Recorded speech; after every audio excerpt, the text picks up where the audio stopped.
I love the Jurassic Park franchise, and Jurassic World kind of pissed me off. The interactions between the dinosaurs were so frustratingly anthropomorphized that I couldn't really take it seriously. One of my main points of contention is the velociraptors. In the first Jurassic Park film, the intelligence of the raptors was established as smart enough to open doors, test fences for weaknesses, and employ cooperative hunting strategies. This makes them about as smart as a sheepdog, which is quite smart for an animal, but not particularly smart, as Jurassic Park has showed us they can be fooled by a reflection, Lost World showed us that they can be dumb enough to mistake a bag for a victim, and in both films they demonstrated a lot of typically animalistic behaviour. This got annoyingly retconned in Jurassic Park 3, when we're told that the raptors are apparently way more woke than first imagined, and that they can talk to one another using vocalizations. Well, so what? Plenty of animals do that, but okay, raptors can talk in some kind of rudimentary way. Grant links this with non-specific discoveries that they've apparently made that raptors are even smarter than primates. What? No, they're not.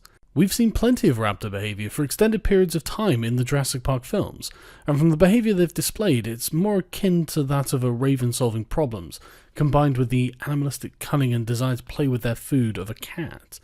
But a lot of this seems instinctive, and raptors seem easily given over to instinct and to just attack wildly.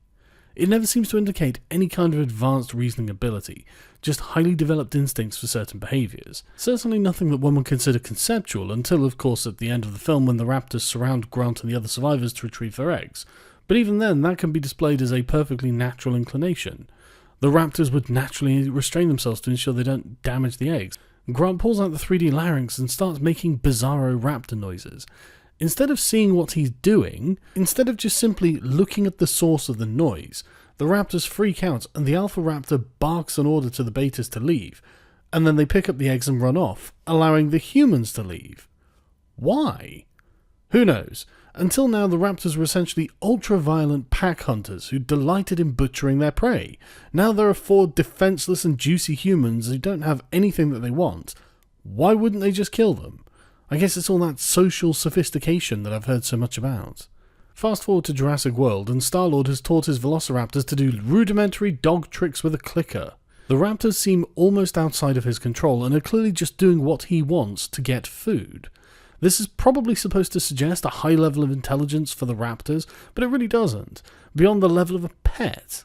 The evil military contractor explains that he wants to program their instincts to use them as weapons. Again, nothing more than what has been done with dogs and dolphins. Just to prove that Star-Lord has absolutely no control over this pack, they also nearly tear him to shreds for simply being in the same cage. Very alpha. Anyway, Star-Lord goes with his girlfriend to see the Indominus Rex. She explains it's part Rex, part something else. The Indominus Rex is the least consistent dinosaur in the entire series, and it's because of the other half of its genome is a velociraptor. You'd think this would make the Indominus smarter than your average T-Rex, but your average T-Rex is an unthinking engine of destruction, so it's not much of a step up.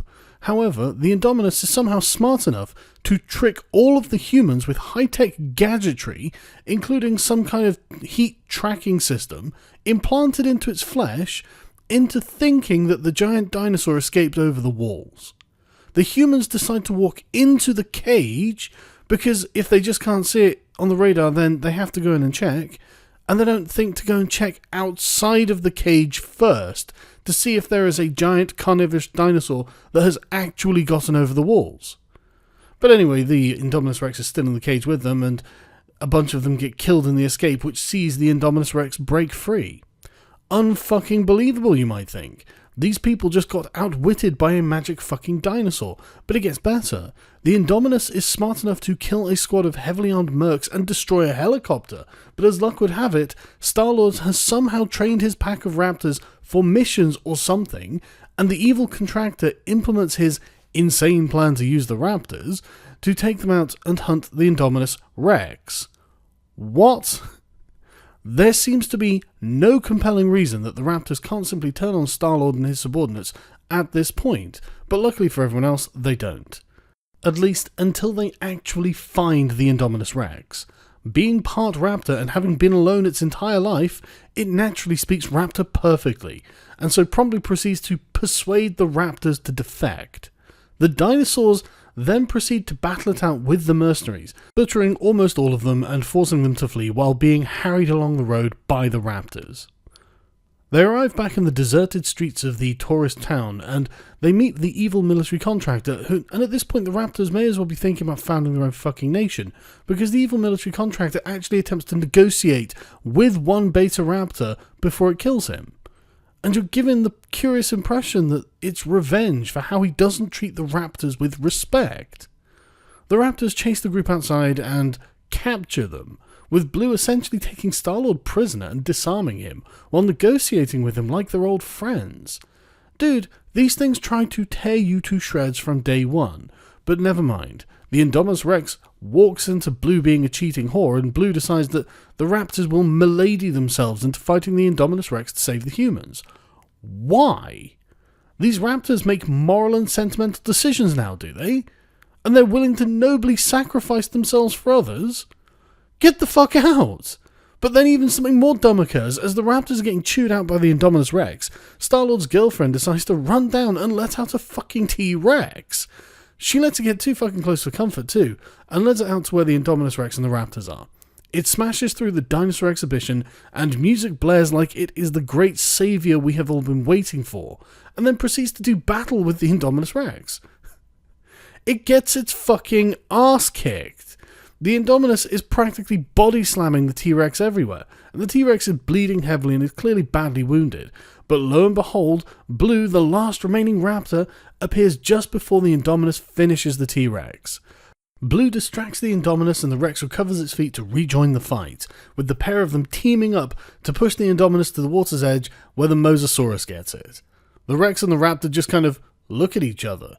The Rex gives the Raptor a "good job, little buddy" look, and then just saunters off into the night, as does the Raptor. How the fuck does that solve the problem of a huge giant carnivorous dinosaur on the loose in the park? You still have the same damn problem. It's not like Rexes aren't highly aggressive and prone to eating humans, but no, everything's basically fine now, and there's nothing further to worry about, and someone else will capture the Rex and clean up all of this mess. Or not, as at the very end we are shown that the Rex has basically taken over the island, and I guess the company were just like, fuck it, it's only billions of dollars down the tube, let the Rex have it.